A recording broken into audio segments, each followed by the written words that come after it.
आज की कहानी इंडियन आर्मी के द्वारा 2017 में कश्मीर के एक गांव हाफू में किए गए ऑपरेशन की है, जहां दो आतंकवादी एक घर में छुपे हुए थे और उन दोनों आतंकवादियों को पकड़ने के लिए मेजर ऋषि अपनी टीम लेकर उस घर के बाहर पहुंच जाते हैं और लाउड स्पीकर से उन्हें सरेंडर करने को कहते हैं। लेकिन इन दोनों आतंकवादियों को सरेंडर नहीं बल्कि मरने मारने के लिए ट्रेन किया गया था। अभी मेजर ऋषि की बात पूरी भी नहीं हुई थी कि घर की दूसरी मंजिल से फौज के ऊपर ताबड़तोड़ फायरिंग शुरू हो जाती है। दूसरी मंजिल पर छुपे आकिब और उसका साथी अपनी पोजीशंस बदलते हुए AK-47 से मेजर ऋषि की टीम के ऊपर फायरिंग करना शुरू कर चुके थे। जम्मू एंड कश्मीर पुलिस और CRPF भी तुरंत इस ऑपरेशन का हिस्सा बन चुकी थी और इसी के साथ एक अत्यंत भीषण फायर फाइट का आरंभ हो चुका था। फायर फाइट जो बिना एक क्षण के रुके अगले कई घंटों तक ऐसे ही चलने वाली थी। फौज और आतंकियों के बीच शुरू हुए इस फायर वॉर को पूरे 2 घंटे हो चले थे। मेजर ऋषि ये समझ जाते हैं कि ये कोई आम सिविलियन घर नहीं बल्कि विशेष तौर पर बनाया गया हिजबुल का सेफ हाउस है, जिसके अंदर इतना असला बारूद स्टॉक किया गया है कि आतंकी काफी देर तक लड़ाई लड़ सकते हैं। लेकिन असली प्रश्न ये था कि इतने देर तक। सूरज की आखिरी किरण ढलने से पहले मेजर ऋषि अपने हाथों से वो 15 किलोग्राम का ID उठाते हैं और पीछे से मिल रही कवर फायर की सुरक्षा में बाहरी दीवार को फांद घर की तरफ बढ़ना शुरू कर देते हैं। मेजर ऋषि के पीछे उनका बड़ी लांस नायक आवेश कुमार भी दूसरी मंजिल पर फायरिंग करते हुए आगे की तरफ बढ़ने लगता है और कुछ देर बाद 42RR के दोनों फौजी घर के मेन दरवाजे पर पहुंच जाते हैं। अभी मेजर ऋषि ID को दरवाजे पर प्लांट कर ही रहे थे कि तभी दूसरी मंजिल से हो रही फायरिंग अचानक रुक जाती है। साफ था कि दोनों आतंकी उनके प्लान को भांप चुके थे और अब खुद को बचाने के लिए अपनी पोजीशंस बदल रहे थे।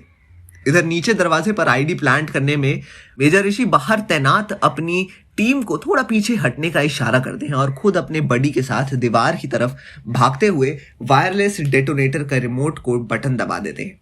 जमीन को दहला देने वाला एक जोर का धमाका होता है और देखते ही देखते इस घर का अगला हिस्सा नीचे ढह जाता है। लेकिन इस धमाके से निकला एक पत्थर का टुकड़ा तेज गति से मेजर ऋषि की तरफ आता है और उनके हेलमेट के नीचे माथे पर लग जाता है। पर इससे पहले वो कुछ समझ पाते उनके माथे से खून का एक फवारा सा छूटता है। हिजबुल के सेफ हाउस का अगला हिस्सा मलबे में तब्दील हो चुका था। मेजर ऋषि और उनका बड़ा बाउंड्री वॉल के पीछे आ चुके थे और लगभग 15 मिनट की चुप्पी के बाद एक बार फिर दूसरी मंजिल से फायरिंग शुरू हो चुकी थी। मेजर ऋषि का एक साथी उनके माथे से निकले खून को रोकने के लिए उनकी पट्टी करने में लग जाता है और इसी दौरान उनके दिमाग में एक और आइडिया आता है। मेजर साहब दोबारा घर की तरफ बढ़ेंगे, कवर फायर के लिए तैयार रहे। इधर 42RR की QRT टीम को ये मैसेज मिलता है और उधर मेजर ऋषि एक बार फिर उस घर की तरफ बढ़ना शुरू कर देते हैं और इस बार उनके हाथ में ID नहीं है बल्कि मोलोटॉव कॉकटेल थी। कंपाउंड के अंदर पहुंचने के बाद मेजर ऋषि कुछ मोल्टेव को घर के अंदर अलग अलग हिस्सों में फेंक पीछे हटना शुरू कर देते हैं और देखते ही देखते घर आग की लपटों में तब्दील होने लगता है। मेजर ऋषि को लग रहा था कि खुद को आग से बचाने के लिए दोनों आतंकी घर से बाहर भागेंगे ही भागेंगे, लेकिन ऐसा नहीं होता। लगभग 20 मिनट तक धू-धू कर जलने के बाद आग शांत हो चुकी थी।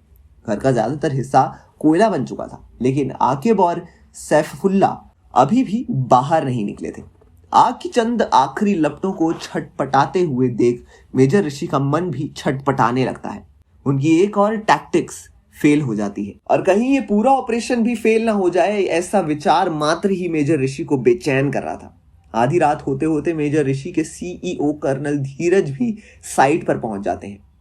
अब क्या मिशन सक्सेसफुल होता है या वो भागने में कामयाब हो जाते हैं, इन क्वेश्चंस का जवाब आपको नेक्स्ट वीडियो में मिलेगा। और टाइगर की आने वाली फिल्म रैम्बो की स्टोरी भी ऐसी ही स्टोरी से इंस्पायर्ड होने वाली है। तो आपके क्या विचार हैं, हमें कमेंट सेक्शन में अपनी राय जरूर बताएं और देखते रहिए हमारा चैनल बॉलीग्राज स्टूडियोज।